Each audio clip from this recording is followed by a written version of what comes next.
Hello, everyone, and welcome to Molehill Mountain, episode 288. I'm Andrew. So, let's talk about spoilers. I'm not going to spoil anything. I'm just going to talk about spoilers.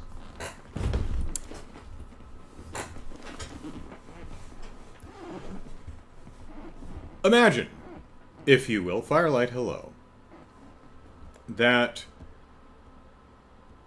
a friend says, "Hey you." "Yes, friend," you reply. "Are you going to your surprise party?" Am I going to my surprise party? "Yeah, we're having a surprise party for you. You going?" "Sure." And you go to your surprise party, and everyone jumps out and goes, "Surprise!" And you're like, "Nah." And everyone asks you later, it's like, did you enjoy the party? It's like, "Yeah, I enjoyed the party. It's a shame it wasn't a surprise, considering that I was told that I was having a surprise party, so, you know, I mean, I still enjoyed the cake and the presents and all my lovely friends and family that were there. That was nice. I mean, knowing about the surprise party ahead of time didn't really lessen my enjoyment of the party, but telling me about the surprise party did take away the surprise, which is part of the fun. So, this is a hypothetical. That's a hypothetical, Chicago. This is not a. It's not a real story. That didn't actually happen to me. So, while knowing or not knowing about a surprise party ahead of time doesn't really change how tasty the cake is, or how awesome the presents are, or how fun spin the tail on the donkey. No, pin you pin a tail on a donkey. That's what you do with the donkey tail, or the company of the people who are there. But it does take away from part of the experience. So, yesterday, or in my time zone, midnight Thursday night, Chippendale Rescue Rangers premiered on Disney+. Chippendale Rescue Rangers is essentially Roger Rabbit 2. It takes place in a world where cartoons are real people who exist in the world and are just actors who are the characters in your favorite cartoons, right? So Roger Rabbit, the animated bunny who the star of the various Roger Rabbit cartoons, is actually a dude who you could go meet in a bar and have a drink with. Same thing with Chip and Dale. Chip and Dale are two cartoon chipmunks that starred in a Disney afternoon show called Rescue Rangers back in the 90s. That's the premise. And one of the fun things about these movies is as your characters navigate the world, you'll look in the background and you'll see all kinds of other cartoon characters. Like in Roger Rabbit, Bugs Bunny and Mickey Mouse are there. So's Tweety. So's Betty Boop. Donald Duck and Daffy Duck. The hippos from Fantasia. I recognize those characters. It's fun, right? So, Rescue Rangers, same thing. And the marketing made that very clear. Now, the marketing did not show off every single animated character that shows up in the entire movie. They kept some of it a surprise. And there is one cameo that was not in the marketing. There's several, but there's one major cameo that's not in the marketing, and I am not going to spoil, because I'm not an asshole. That was unexpected and rather delightful. Well, I'm glad I watched Chip and Dale Rescue Rangers at midnight Thursday night when it premiered, because the following morning I could not find not one, Not a single entertainment website that did not run at least one article spoiling exactly who the cameo is and putting a picture of them right in the the article thumbnail or the YouTube video thumbnail. You'll never. This person showed up in this movie that premiered last night. Here's their picture. So if you read IGN or Kotaku or Polygon or Twitter or Facebook or the Mary Sue actually had a spoiler article. My favorite was actually Kotaku, because their article headline was, "This character shows up in the movie. Here's the picture of them. Paragraph, and then you click on it. Paragraph, paragraph. Spoiler warning. Big spoiler warning banner. Like 4 paragraphs down in the middle of the article that already spoiled it with the article headline and picture.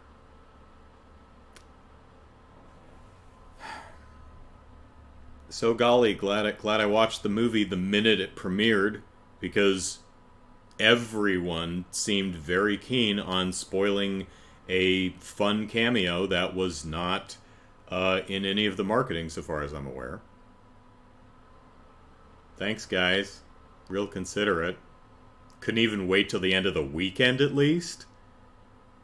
Garn.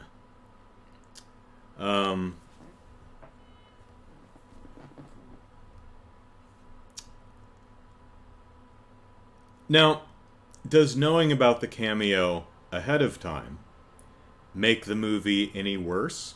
No. But it does rob you of that moment where you go, oh my gosh, it's Megatron! It's not Megatron. Megatron's not in the movie. Unless he's in the background somewhere, right?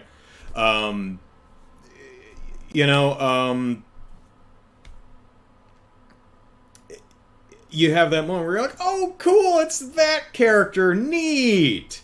You don't get that. You're like, oh yeah, it's not a surprise. There are things called pleasant surprises. And if you're told about them, they're not suddenly unpleasant, they're just not surprises anymore. It just...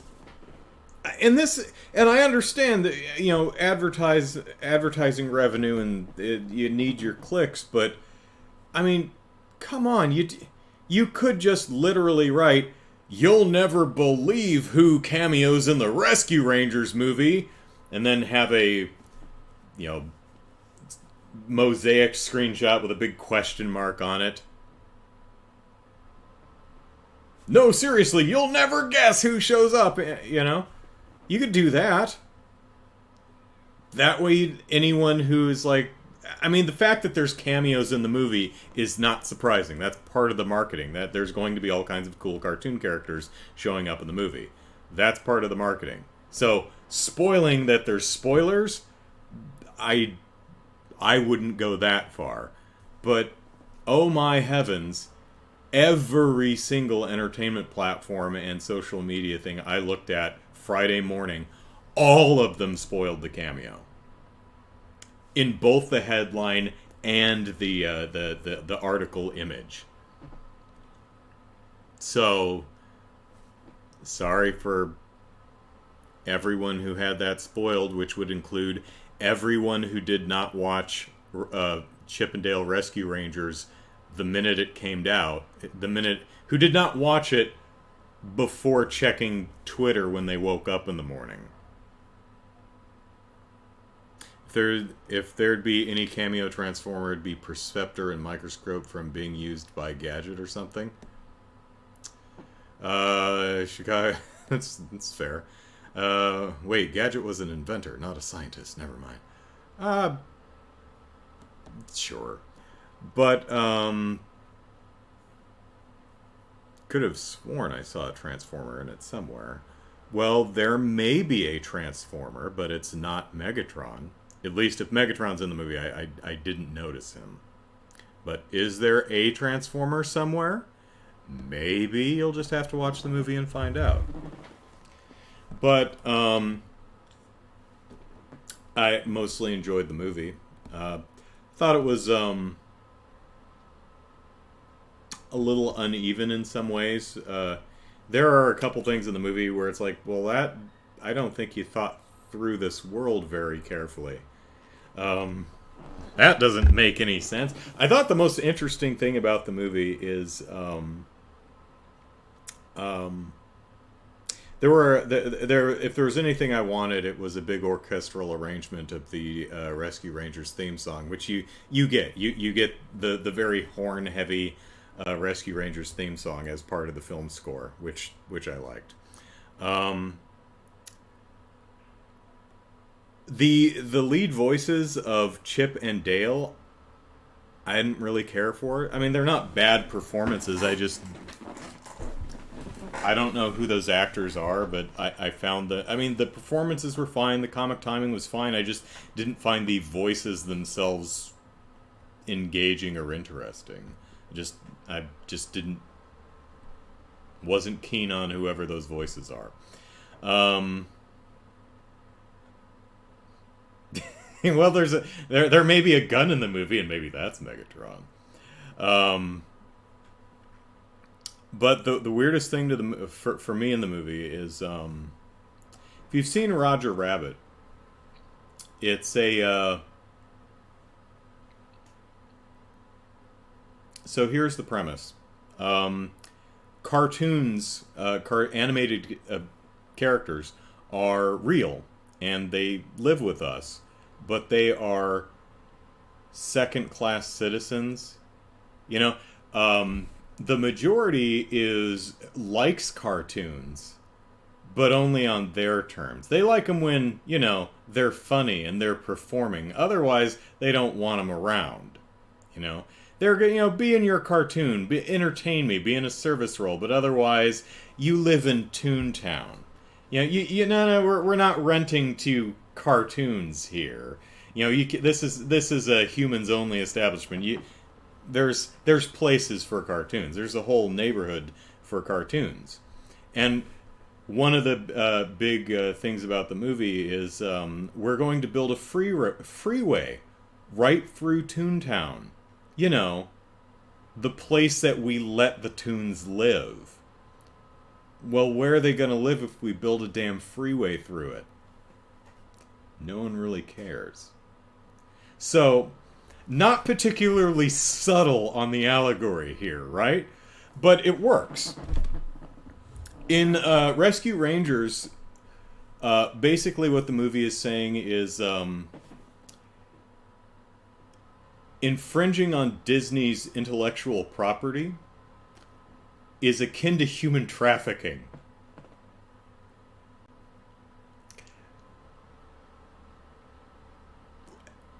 Which is a bold position. Human trafficking is bad, just like stealing our copyright. No, Disney. These are not analogous. Oh my god. So I found that kind of amusing. But overall, it's cute. Most of the jokes land. I thought it was a lot of fun. It's also I would assume one-ups things like Ready Player One and Space Jam 2. Movies that, from what I've heard, only feature cameos from the studio that produced the movie, right? So you wouldn't see any Disney characters in Space Jam 2. So you might assume that was one of the great things about Roger Rabbit is you saw Disney and Warner and other characters running around the movie, and the same thing to an extent in this one. You see not just a much wider variety of animation styles. You'll see, for example, you see 2D animated characters and 3D animated characters and more. But you also see, of course, Disney characters, but you see characters from companies that are not Disney, which is pretty cool. For example, there's some DreamWorks in there, just as an example.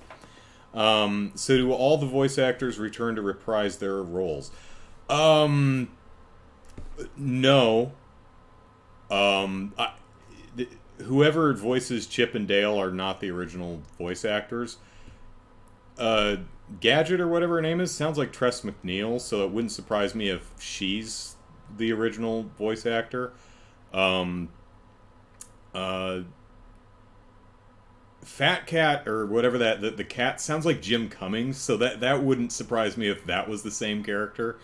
So I think some of the uh, uh, there is that. I'm not gonna spoil that one. It is in one of the marketing, but it's brief, so leave that alone. But there is a classic character that is voiced by the same actor who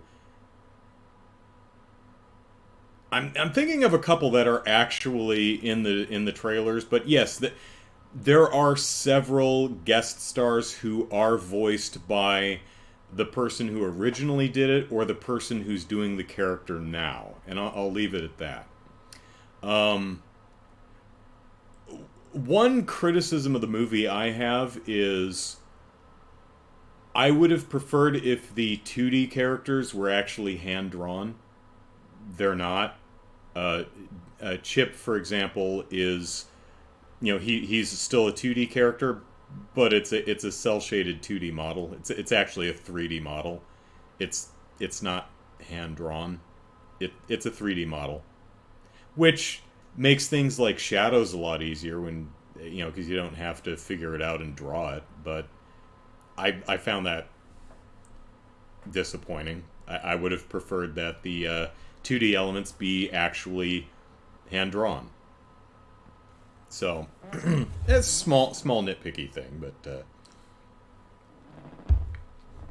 Disney's going to have a task force to take out people who violate their copyright. Pretty much. It's messing with Disney's IP. That's serious. I mean, that's just like human trafficking. It's just as bad. I was like, oh my god.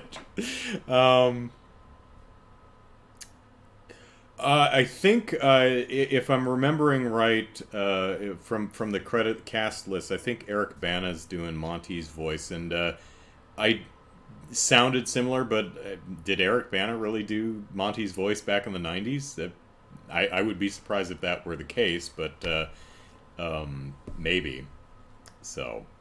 But yeah, Chip and Dale are new actors. They're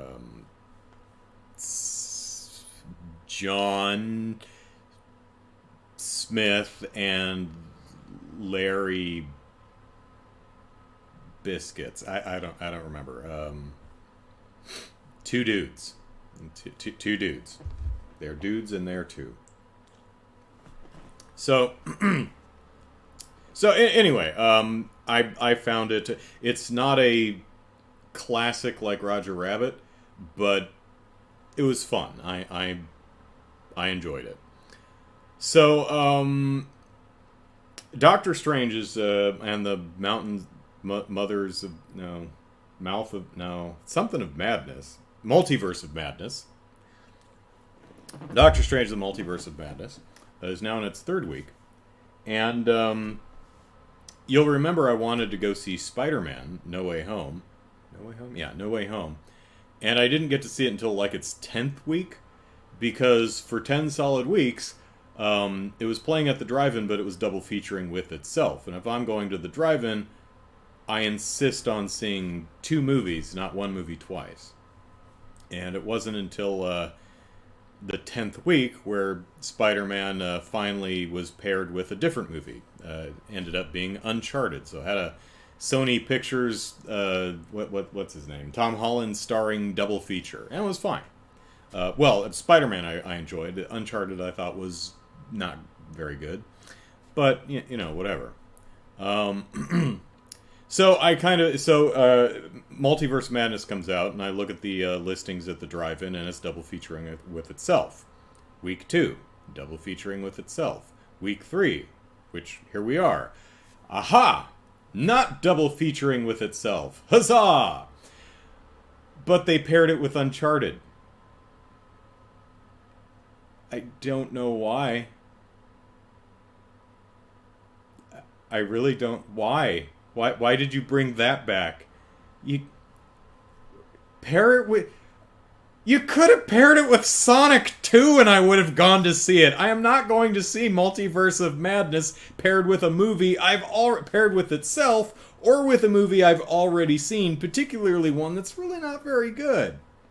And I have absolutely zero interest in seeing Sonic 2. But I would.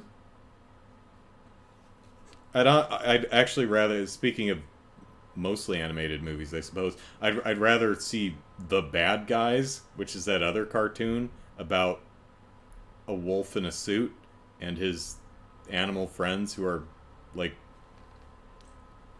bad guys who try to go straight, but then they don't because they're bad guys or something. I don't know. It's anything. I'm still wondering why they're not pairing it with the Everything Everywhere All at Once. I'd really like to see that. I know that's very limited release, but so it's probably going to hit Disney Plus before I get to see it. And I feel like, heading back to spoilers, pretty much everything about Multiverse of Madness has already been spoiled for me. I mean, I'm trying not to get spoiled. Like, I'm not reading any of the articles, but everyone's like, oh, this person's in the movie. I'm like, great, thanks. Isn't it cool that this super secret person is... Oh, yeah, it's very cool. A shame that I won't get that surprise, because now I know about it. So, thanks. Thanks a lot. Now, I can't... No, actually, there's... And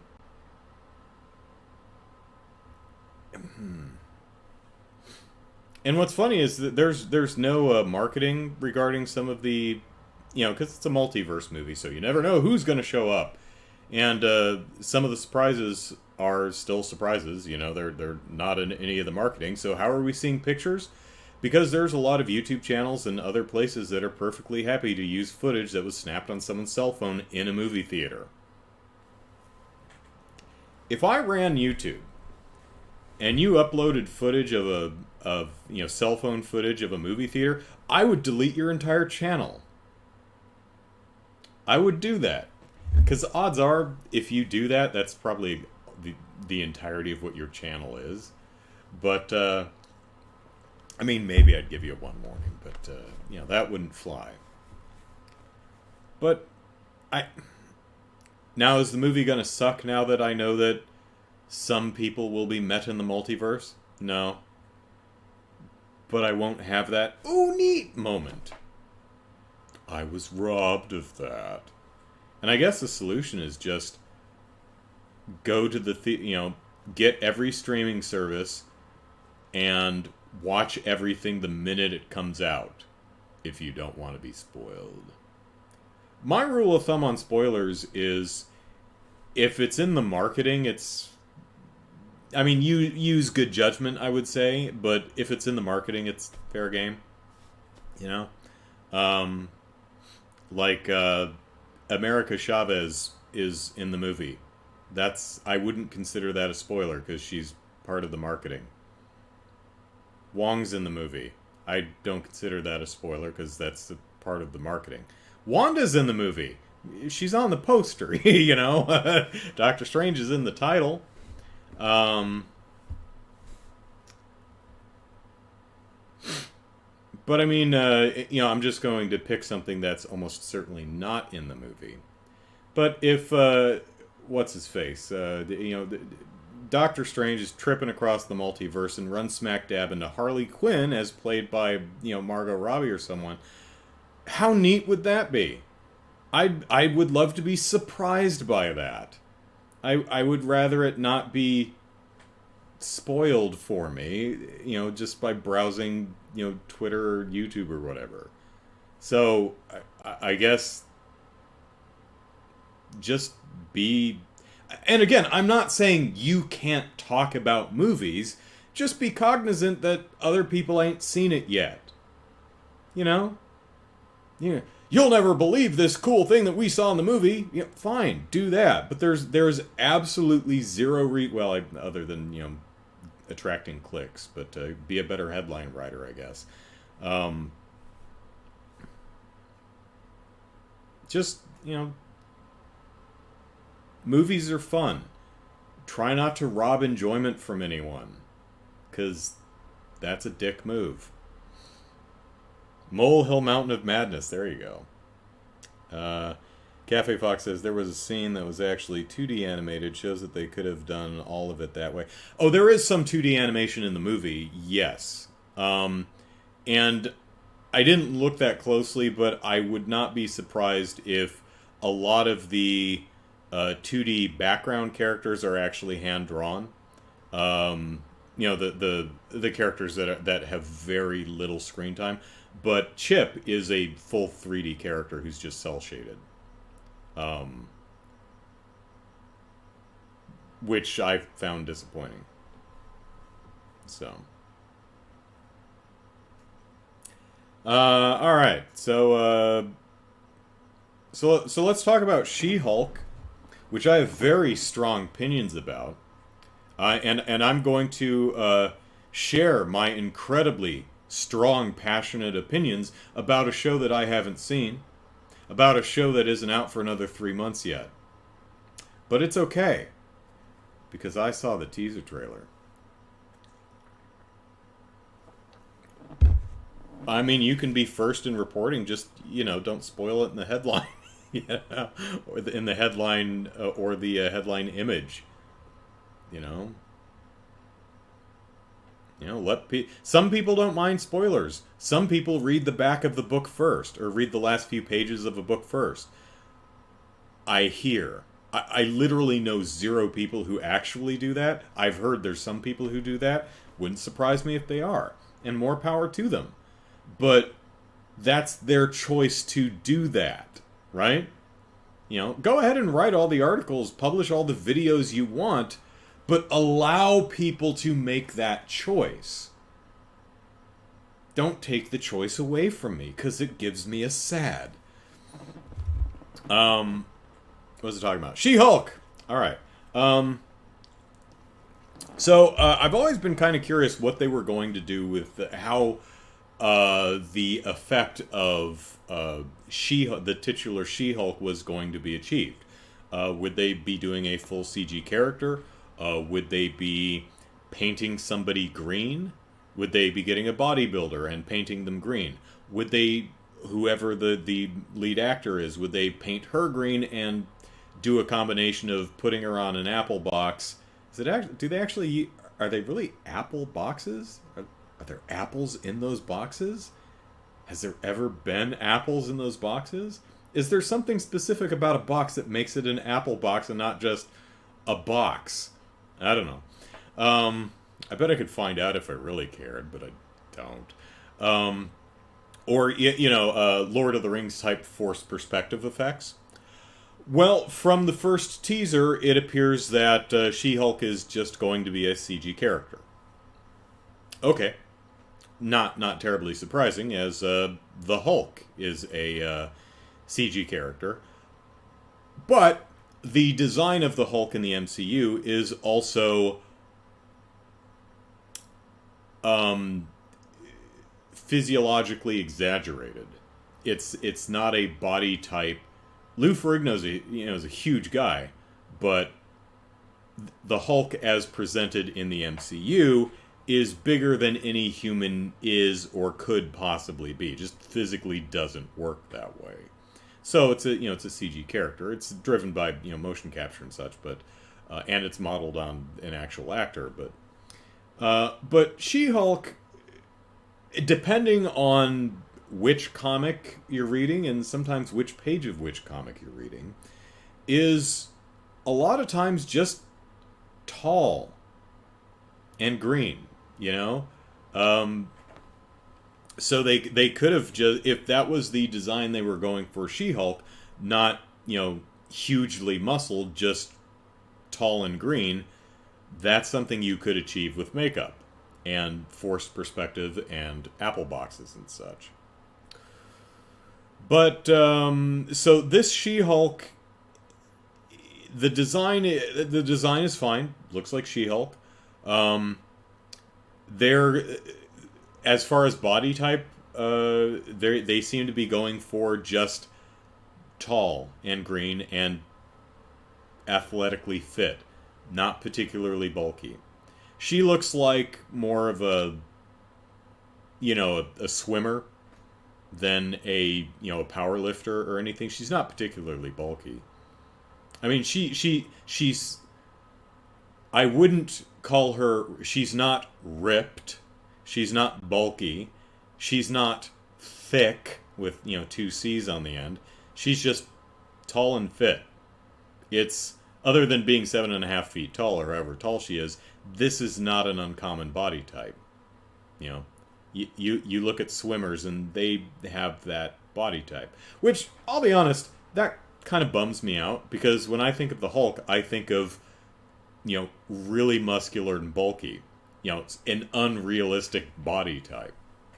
Of course, they could be doing the thing where, the madder or more stressed or more frightened she gets, the bigger she gets.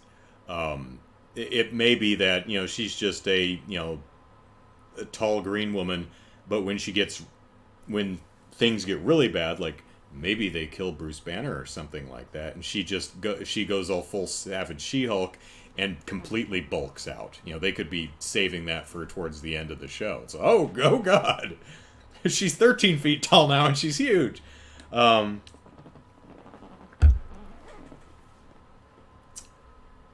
So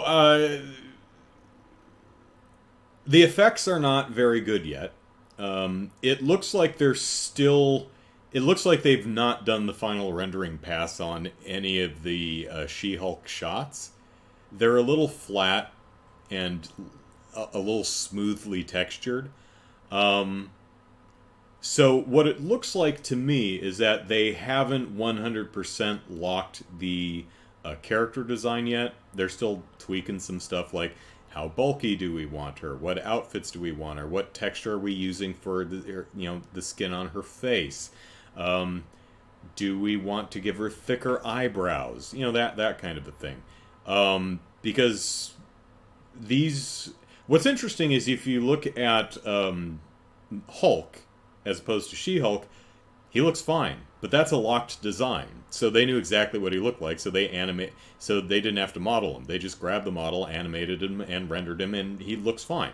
She-Hulk doesn't look done yet. But again, it's important to realize that the show still has 3 months to go. It's not coming out for another 3 months yet. So, and they work on these things right up to the 11th hour.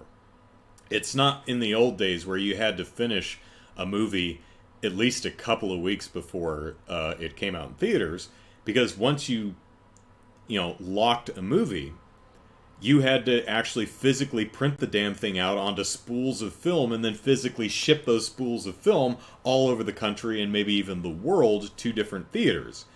Now, once it's done rendering, you can just upload it to whatever server it sits on, and then it's good to go. So they'll probably be working on this film. I mean, it's not like She-Hulk is done. They're still working on it. They'll be working on it right up until probably the last couple of days, if not even right up to the last day. So, yeah, the She-Hulk effects are not there yet. And I'll be honest, I probably wouldn't have released this. I don't know why they released this trailer at this time. I would have waited a little while, because the effects aren't done yet. And they look not done. And that's... You only get one first impression, right? It's kind of weird, because we have Multiverse of Madness in the theater. We just finished Moon Knight. We've got Miss Marvel coming up in I think the end of June. So Miss Marvel's coming up really soon. You've got Thor: Love and Thunder, which is coming out this summer. I think Black Panther 2 comes out in the fall or something like that. So you've got a bunch of other stuff that you could probably do. I mean, even if you wanted to cut a trailer, you could cut around it. I mean, there's a couple of shots that actually look pretty good, but most of them look pretty bad. I'm also kind of interested. Because the design of She-Hulk doesn't really look much like the actor. Same nose and lips, and I imagine like the facial expressions are going to be fine, but the face shape is completely different. Which is interesting because when Hulk and Banner were two different people, the design of Hulk had some Mark Ruffalo in it, but didn't really look like Mark Ruffalo. Now that it's Professor Hulk, now that the two personalities have combined, it just looks like a big green Mark Ruffalo. Well, She-Hulk and Jennifer seem to be in pretty much the same situation. It's the same person, just big and green. So I'd kind of expect her to look like more like to have more of the actor, and that may be a line they're still trying to figure out. Hard to say, unless, of course, there is a line somewhere in the trailer where it's like, "Hey, can She-Hulk come out to play?" So, I mean, I could totally understand them not knowing that Jennifer is She-Hulk, because She-Hulk doesn't really look like her. So,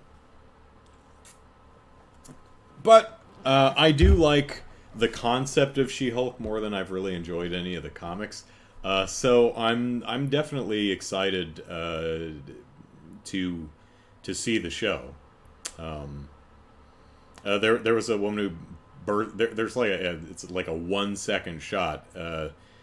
Woman who kicks through a wall or something like that. I'm like, is that? I think it's what's her name? Titania or something like that. Hard to tell because it's a really, really quick shot, but I like the idea of doing they seem to be doing the same thing where she's a legal drama where she's works for a firm that handles superhero cases, and there's a lot of comedy that can be mined out of that. There's some really funny situations in the comic book where there's one where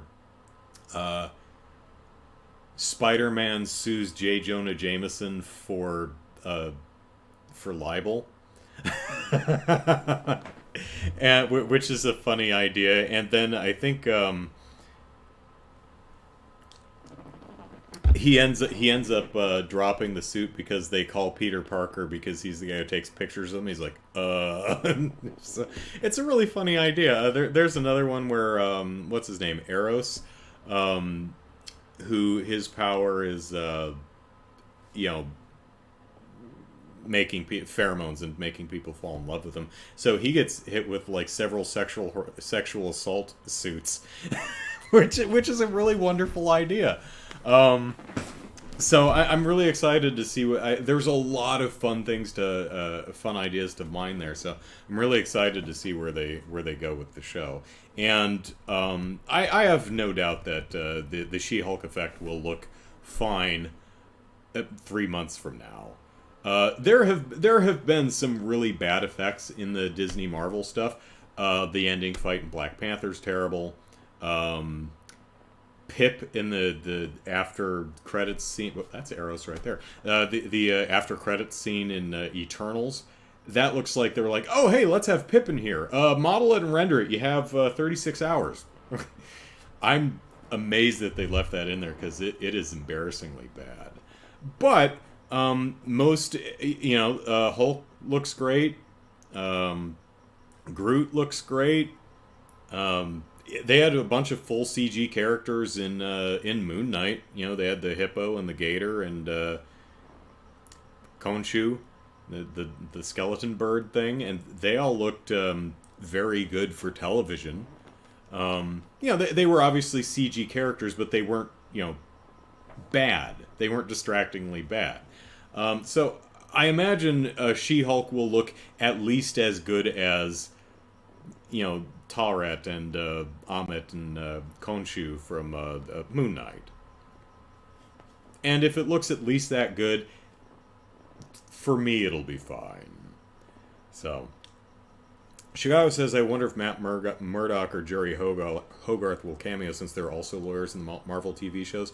I would not be surprised to see that. I would expect Matt Murdock to show up. I would be delighted to see if Jerry Hogarth shows up too. Especially if because if it's kind of a lawsuit case thing of the week. Jennifer could be representing a client and be going up against Matt Murdock as the opposing counsel, and then the next week going up against Jerry Hogarth as and do things like that. Could be really cool. So yeah, I think that's definitely a possibility. So yeah, She-Hulk. It's got plenty. I think that I would have gone bulkier with the design, but maybe they're keeping her muscularly smaller in order to juxtapose it with her going full Savage She-Hulk at some point in the show. Perhaps. But otherwise, design works for me. They've got 3 months to do final renders, so I'm sure it'll be fine. All right, moving on. A couple weeks ago, I finally finished Trails in the Sky second chapter. And the very ending of the game has a song. Well, someone copyrighted the entire 8.5-hour stream because of that 4-minute song at the end of the 8.5-hour stream. They claim, although provided no evidence, that they own the copyright to that song. So I disputed it, telling them that, number one, I've seen no evidence that you actually own the copyright to this, and I don't know who the hell you are. Number two, whether you are the owner of this song's copyright or not, this song was licensed for use in this game, which is legally owned by me. So it's fair use. Also, the song exists at the tail end of an 8.5-hour stream, and I'm talking over it. So there is absolutely no impact to your business. No one who wants to hear this song is going to sit through an 8.5-hour live stream and then put up with me talking over the damn thing. I won. Again. They dropped it. I don't know if they are actually the copyright owners or not. But I've now beat Sony and Nintendo and Warner Brothers and whoever this is and a couple of others. So, yay me. As someone on Twitter pointed out, the fact that you have to go through this so often, are you really winning? It's a fair point. Neither myself nor anyone else should have to go through this garbage. At the very least, YouTube should require claimants to prove that they own the copyright in the first place. And there should be consequences for fraudulent claims. To disincentivize people from just claiming everything under any circumstances. But clearly, YouTube doesn't care. So, but the point is, I won. Again. I'm batting 1,000 here. And it's the I'd rather not have to do this, but if I can allow me my moment of smug. So, lastly, how are we doing on time? Oh, we have 15 minutes left, actually. So there was another trailer that came out this week for what's called Prey, which is a new Predator movie, which takes place in the 18th century and is about a predator menacing two Native American kids. And by kids, I mean people in like their 20s. And there's probably more than just those two people in the movie, but it's a teaser trailer. So you see, one of the, I'm guessing kids, but they're like 25. One's running out into the tall grass and they're hiding. They're like, oh man, something. Oh no, is a mastodon or not a mastodon, a buffalo or something chasing him, or got an arrow out, and then suddenly that 3-dot laser sight and the predator click click click click click sound effect comes up, and you're like, oh cool. Back in what was it, like 1990, I think Predator 2 came out, the one with Danny Glover, right? It's like the very end of the movie, Danny Glover, spoilers for a 32-year-old movie, Danny Glover is on the Predator spaceship. It hasn't taken off yet, but he gets on the Predator spaceship and he, you know, throws down with the Predator, and he wins. And the other Predators who, I guess Dave the Predator, you know, came to Earth and drug all his friends with him, but made them stay in the ship or something. It doesn't really make sense, but whatever. They were there. They're like, oh, you killed Dave. Well, he had it coming. So good on you. And one of the Predators turns around and goes, you know what? You earned it. Here's a keepsake, and tosses him a like a black powder musket ball shooting old gun from like the 18th century, implying, or well, outright stating that they've been coming to Earth to hunt people for hundreds of years. Which, back in 1990, everyone who watched it was like, oh my gosh, that's amazing! The possibilities for future entries in the Predator franchise are legion. We can have Predator versus pirates, Predator versus knights, Predator versus Vikings, Predator versus cavemen. You know, could be all these cool possibilities. Well, 32 years later, we're finally making good on the not promise, but the possibility introduced at the end of Predator 2. Because, I mean, it was like 10 or 12 years later, at least, when they did Alien versus Predator was the next one, which was just Alien versus Predator, which I haven't seen. And then they were like, oh, wait, you want the R-rated franchise crossed with the R-rated franchise to be rated R? Oh, didn't think of that. Here's Alien vs. Predator Requiem. Oh, you want the movie to not suck? Why didn't you say so? Then they had Predators, which was an interesting idea. Instead of the Predators coming here, the Predators kidnapped people and brought them to their home world on a game preserve or something, which is a fun idea. Haven't seen those movies either. And then they made... Did they just call it The Predator? Was that the more recent one that came out like 17, 18, something like that? Didn't see that one. I should really watch the two AVPs and the two newer Predator movies. I haven't seen them. I haven't seen the latter two Alien movies.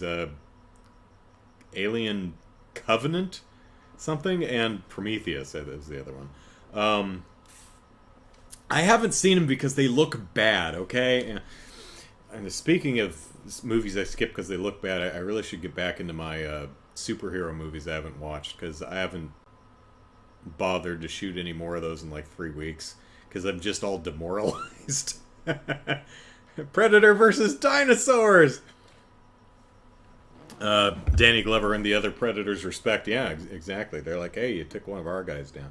You know, I always thought that, I always wondered, Predator culture, if you read the comic books, some of which are actually really good, the Predator is a race of hunters. You know, that's just what this entire species, that's what they do. They wander, they have this whole culture of fighting and hunting and honor, and they go around the universe trying to find the most badass things to hunt, and they've got a whole code kind of thing going on. But I always thought it would be funnier if the Predators that we see in, you know, Predator and Predator 2, the guys who come down to Earth to shoot humans, are like just the asshole gun nuts of Predator culture. You know, like the equivalent of human beings who hunt rabbits with like high-powered scope-mounted rifles and stuff, or grenades or dynamite or something. It's like, oh yeah, you shot a deer with a sniper rifle from a mile away. Oh, good on you, you hunter, you. Yeah, I always imagine that the like most people in the Predator homeworld thinks these people are just assholes. It's like, oh, did you hunt humans? Oh, good on you, using all of our advanced technology to butcher a bunch of people, you loser. You know, I was wondering, but according to comics lore, that's not how it is. That's just that's my headcanon anyway. But anyway, I'm excited for Prey. I don't know why they're calling it Prey though. I mean, if they wanted to call it like Predator Prey or Predator Prey. Okay, that's why. But I mean, I think you kind of need to get the Predator branding in there.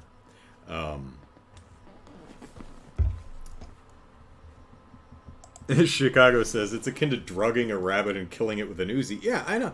And it's like no sport. You know, there's these weekend warrior dipshits who just constantly, go out into the woods with their beer and their guns and constantly polishing their weapons, and they have more than they could ever need, and just like killing defenseless animals. It's like, I don't want anything that can shoot back. It's like, I ain't going after xenomorphs. Those things are mean. I'll go after humans. Yeah, I'm excited for Prey. That's a fun concept, and it could be a lot of fun. And we are at 7:52, and I am out of topics. So, I guess it's a fine place to close. We don't have to go an hour. Last week on the Sunday stream, I played Astral Chain, and I threw a fit and rage quit and stopped the stream early because I wasn't having any fun with that stupid game. That was being mean. So sorry for that behavior. I do think stopping was the correct idea. What was the correct choice? Honestly, I was getting really annoyed and frustrated with the game. So I think stopping was the correct move. But I do apologize for my less than mature behavior. For what it's worth, nothing. But for those who are interested, yeah, I did break the scripting of the game. The game was glitching out in a few areas. That hallway or tunnel that I couldn't walk through, that's not supposed to happen. That character that reappeared, and that's the script broke. I haven't tried to reproduce it because I'm not being paid to QA this game. But I think when you go through the hallway, it triggers an event where a character walks across, and your characters go, "Who is that?"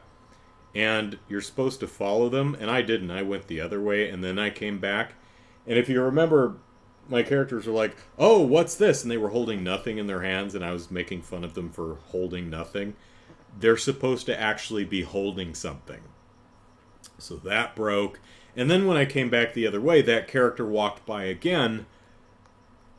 So what happened was my character couldn't proceed through the tunnel because that cutscene is supposed to play, but the cutscene had already played, so that's why my character was getting stuck in a place.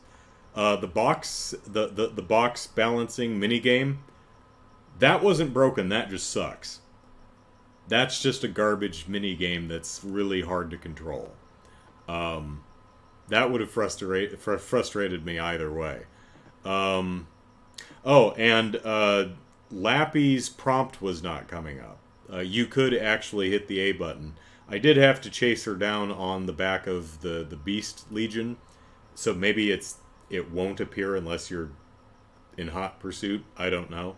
But anyway, I've since continued on Astral Chain, sans the bugs I ran into, and that one minigame really sucks. But I'm having a fine time with it now. I just got really frustrated with some scripting errors and a really bad minigame. So this week, tomorrow at noon Pacific Standard Time, we will be playing something that surely will not frustrate me: Kirby's Return to Dreamland.